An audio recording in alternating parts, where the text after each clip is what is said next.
নমস্কার বন্ধুরা, আজকে আমি আলোচনা করব যে ভোটের রেজাল্ট নিয়ে। রেজাল্টের আগাম মানুষের মনের মধ্যে কি কি চলছে। তো কালকে আমি দেখলাম মানুষ ব্যাংকে ভিড় করতেছে অধিক পরিমাণে, মানে অন্য দিনের থেকে। কালকে শনিবার ছিল, দেখলাম মানুষ অধিক পরিমাণে ব্যাংকের মধ্যে ভিড় করতেছে। কেন করতেছে? এর কারণ হচ্ছে মানুষ টাকা তুলছে না, মানুষ টাকা ডিপোজিট করছে।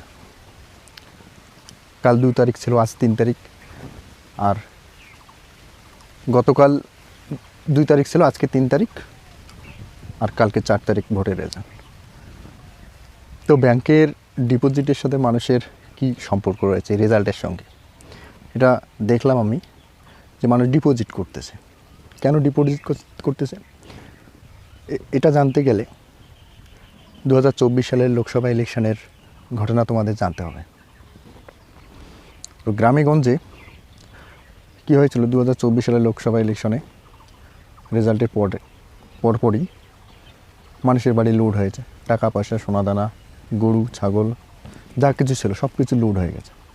তো এবার যাতে না হয় তার জন্য তারা কি করছে, বাড়ির যতটুকু সম্পদ আছে, টাকা পয়সা, সোনাগয়না, তারা কিন্তু সাইড করে রাখছে। কারণ এর আগে এই ঘটনাটা ঘটেছে, যাতে এবার লুট না হয় তার জন্য তারা সেভ করে সব জায়গায় সব জিনিস, মূল্যবান জিনিস তারা তাদের সেফ জায়গায় রাখতে চলেছে। তো এবার কি হতে পারে মানুষ জানে, এবং তবুও মানুষের মনের মধ্যে একটা ভয় রয়েছে। তবুও তারা নিজের সেফটি রাখার জন্য তারা এসব করতেছে। দেখলাম আমি কালকে। যাই হোক, তোমাদের জায়গায় এ ধরনের ঘটনা ঘটছে কি না, হচ্ছে কি না, সেটা তোমরা কমেন্টে জানাও। আমি আমার যে অভিজ্ঞতা সেটা আমি তোমাদের কাছে শেয়ার করলাম।